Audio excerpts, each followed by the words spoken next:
L'histoire Else, écrit par Cher M. Mot de l'auteur. Cette histoire est un mélange de fiction et d'expérience personnelle, si bien qu'il m'est parfois difficile de distinguer le vrai du faux, le réel de l'imaginaire. Chapitre 1. 13 avenue Bocage. Le chien aboyait tristement dans sa niche de fortune, une sorte de cave sous l'escalier en pierre qui servait autrefois de fourre-tout à mon père. « Sortez-moi de là !» semblait-il hurler en grattant contre la porte métallique. Assis sur les marches de l'escalier donnant sur le salon, le regard perdu dans le vide, ces aboiements ne me dérangeaient guère. En fait, je ne les entendais même pas. Comme mon regard perdu dans le vide, mon esprit était très loin, tantôt dans le passé, tantôt dans le futur. L'un comme l'autre m'emplissait d'une tristesse et d'une peur qui étreignaient mon cœur comme un étau de fer. Le mois d'août touchait à sa fin. Pour les enfants du pays, il fallait se préparer psychologiquement à la rentrée des classes. Et pour les parents, penser à argent. Achat des fournitures scolaires, frais de scolarité et de transport quotidien des enfants. C'était donc le moment des grandes agitations pour tout le monde. Et la rentrée scolaire n'était qu'un début. Quelques mois plus tard, devait intervenir la rentrée académique. Événement que j'attendais personnellement avec la plus grande impatience, puisqu'il s'agissait pour moi de ma dernière année d'université. Avec tous ces événements à venir, la crise financière que connaissait ma famille se ressentait encore plus. Ma famille. Mon père, autrefois cadre dans une entreprise florissante dans les années 80, avait un jour tout lâché pour répondre à l'appel du sang. En acceptant un poste d'administrateur délégué proposé par son frère aîné au sein d'une société d'exploitation forestière dans le Bas-Congo.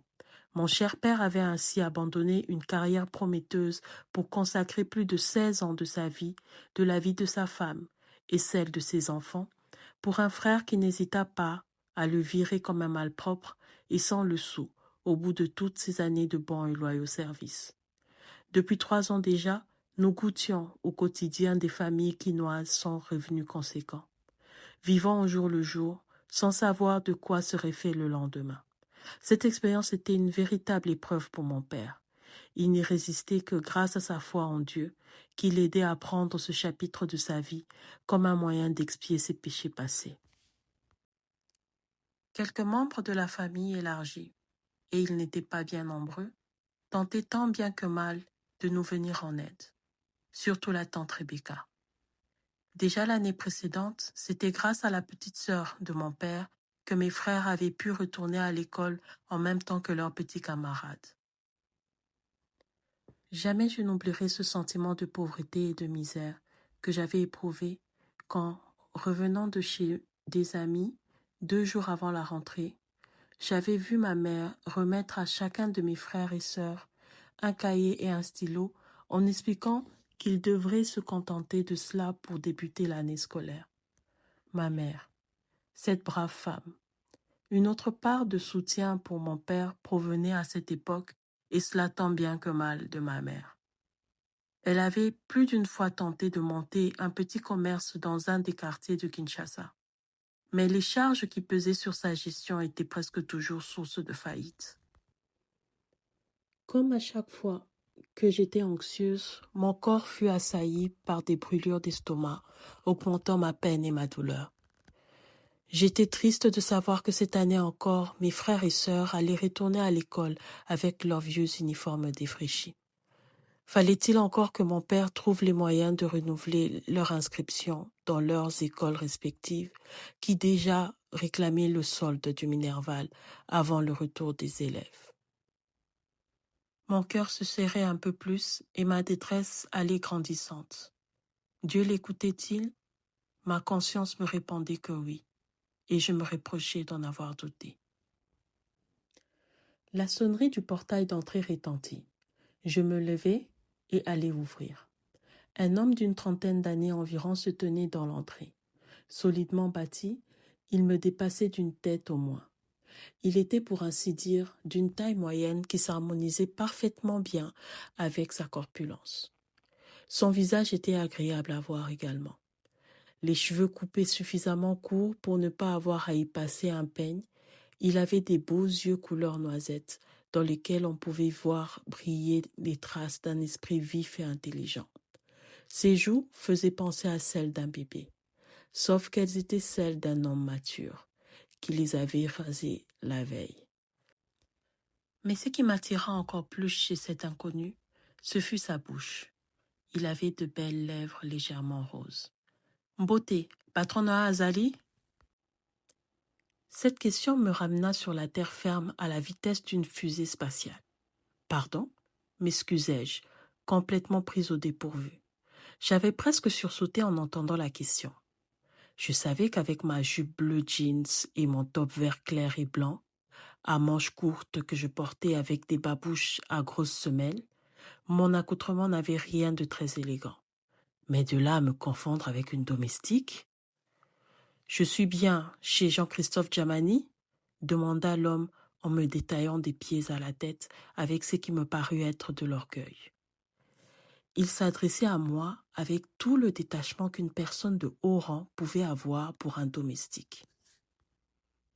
En même temps, je remarquai son regard qui balayait les alentours de la maison de mes parents, l'air totalement surpris par ce qu'il voyait. Il ne s'attendait certainement pas à ce qu'il avait devant les yeux. « Désolé, il n'y a personne de ce nom-là ici. » Pourtant, c'est bien le numéro 13 de l'avenue Bocage, n'est-ce pas? En effet, mais il n'y a pas de Jean-Christophe Djamani ici. Mon père, qui est le propriétaire de cette maison, s'appelle Édouard Guinda. Mais c'est bien l'adresse que Jean-Christophe m'a donnée pourtant, je ne comprends pas. L'inconnu me sembla très ennuyé de s'être trompé. Ça se voyait qu'il n'avait pas l'habitude de ce genre de mésaventures. Il existe 2 avenues du même nom dans le quartier, Bocage 1 et Bocage 2. Laquelle des 2 cherchez-vous précisément? Je ne sais pas, je n'ai pas cette précision. Ici, c'est l'avenue Bocage 1, et ce n'est pas la maison de votre ami. Il doit certainement habiter sur l'autre avenue dans ce cas. Et où se trouve-t-elle, cette autre avenue? Ça ne lui prend jamais de dire s'il vous plaît.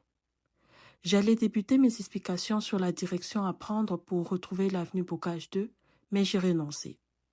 C'est assez compliqué à expliquer d'ici, mais si vous êtes d'accord, je peux vous y accompagner.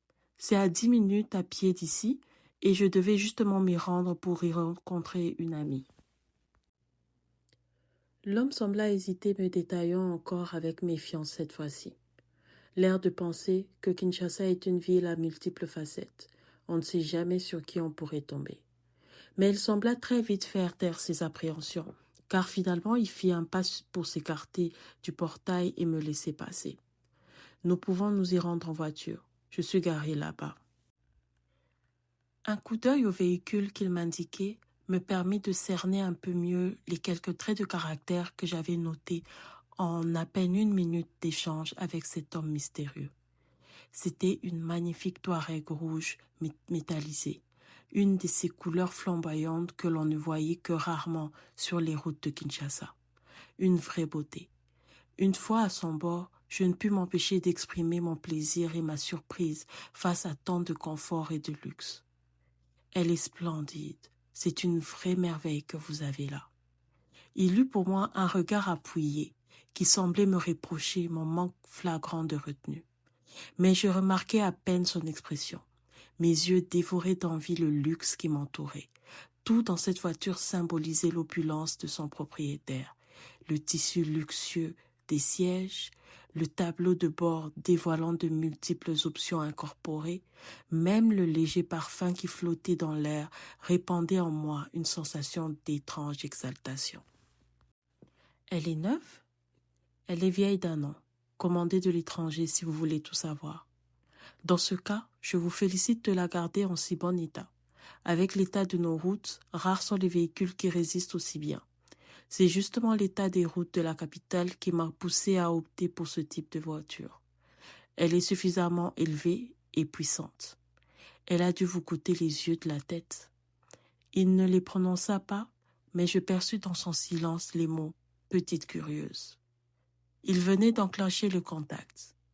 En parlant de commodité, vous ne pensez pas que votre père, s'il vous voyait trouverait d'un très mauvais œil que sa fille monte à bord de la voiture d'un parfait inconnu? Je ne suis pas une gamine et je ne fais rien de mal. Certes, mais les apparences sont trompeuses. Je commençais à comprendre ce qu'il sous-entendait. Mais pour qui me prenait-il? Je rétins ma respiration un instant, sentant le rouge me monter aux joues, puis d'un ton calculé. Écoutez, j'avais dans l'idée de vous épargner un nouveau faux détour. Mais il me semble que si quelqu'un ici se méprend de la situation, c'est bien vous. Veuillez dans ce cas à me pardonner si je vous ai paru inconvenante. Vous n'avez qu'à prendre la rue principale. Continuez jusqu'au premier croisement. Tournez à droite, puis à gauche directement. Comptez 3 avenues, puis à la 4e. Comment vous appelez-vous? Je fis mine de ne pas avoir entendu la question et poursuivis mes explications. Traversez le terrain de foot et vous y êtes. Si vous vous égarez, demandez votre chemin à un passant. Ce n'est pas ce qui manque à Kinshasa. Je vous ai demandé votre prénom, répéta-t-il d'un ton las. Je le regardai un moment en silence, fâché. Else. Else? Répéta-t-il. C'est un prénom allemand, si je ne me trompe. D'origine hébraïque, pour être exact. Mais mon père s'est inspiré de la poétesse allemande qui portait le même prénom. C'est un amoureux de la langue allemande. Il a bon goût. Oui, c'est un homme cultivé, bon et généreux. Il a très bien éduqué ses enfants, quoi que vous en pensiez. Je n'essayais pas de vous séduire. Et vous n'y seriez jamais arrivé de toute façon. Je le considérais en silence. Il avait tellement d'assurance dans ses yeux. Une assurance qui se confondait facilement avec de l'arrogance. Bon, je n'ai pas beaucoup de temps devant moi. Nous y allons si vous voulez bien, ajouta-t-il. J'allais lui balancer une réplique cinglante, juste pour le plaisir d'avoir le dernier mot, quand une sonnerie de téléphone se fit entendre. L'homme sortit un cellulaire qui me parut tout aussi cher que sa voiture et décrocha. Toujours hors de moi, je me calai un peu mieux dans mon siège en fulminant. Cet homme était impossible, insolent et arrogant.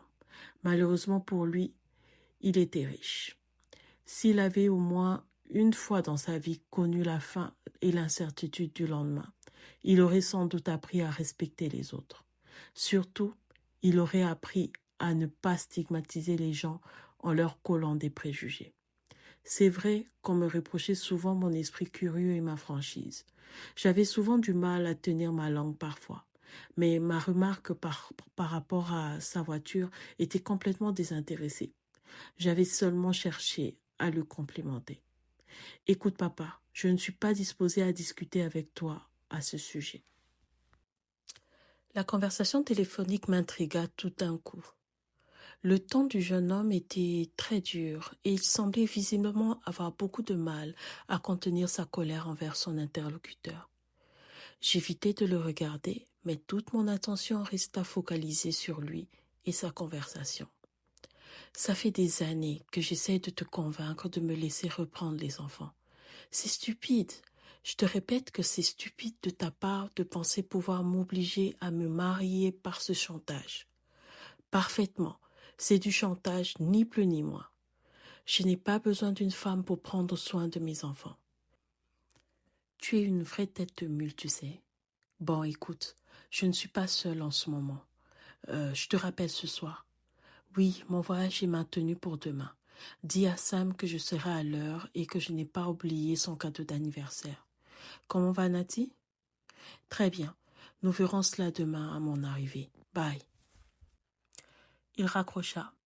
Et moi, j'avais le même sentiment qu'après avoir découvert la bande-annonce d'une nouvelle série sur ma chaîne de télévision préférée, et qu'il me fallait encore attendre plusieurs semaines avant de pouvoir découvrir toute l'intrigue.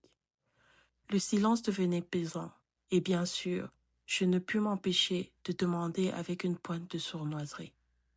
Des soucis avec papa? Rien qui ne puisse trouver de solution. D'après ce que j'ai pu entendre, votre père est encore plus buté que vous ne l'êtes.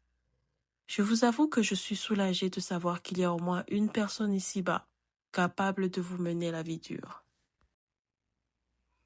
Il rangea son téléphone et boucla sa ceinture, les lèvres pincées. « Qu'est-ce que tu en sais, Else ?» me reprocha une petite voix au fond de moi. « Tu ne connais même pas cet homme, et tu es déjà toi-même pleine de préjugés. »« Vous avez donc des enfants ?» dis-je alors, cherchant à me montrer plus compatissante. Nous avions commencé à rouler. « Oui, 2 garçons. Sam a 12 ans et Nati en a 8. Ils vivent avec mon père à Lubumbashi. Vous êtes divorcé, veuf? Ni l'un ni l'autre. Je n'ai jamais été mariée. Rien de bien surprenant. Quelle femme supporterait un homme comme lui? Mais pourquoi ne vivent-ils pas avec vous? Mon travail y est pour beaucoup. Je n'ai pas beaucoup de temps pour m'occuper de leur éducation. Mon père était très inquiet pour leur équilibre. Il est très conservateur et pour lui, des enfants ne peuvent grandir en dehors d'un cadre familial classique. Depuis la naissance de Sam, il exerce une pression sur moi afin que je prenne une épouse. Et la garde de mes enfants est à présent un objet de chantage de sa part. Excusez-moi, mais je ne vois pas comment votre père pourrait exercer une pression sur vous. Vous me semblez être quelqu'un de très responsable et indépendant financièrement. Je vous ai dit que mon père était très conservateur.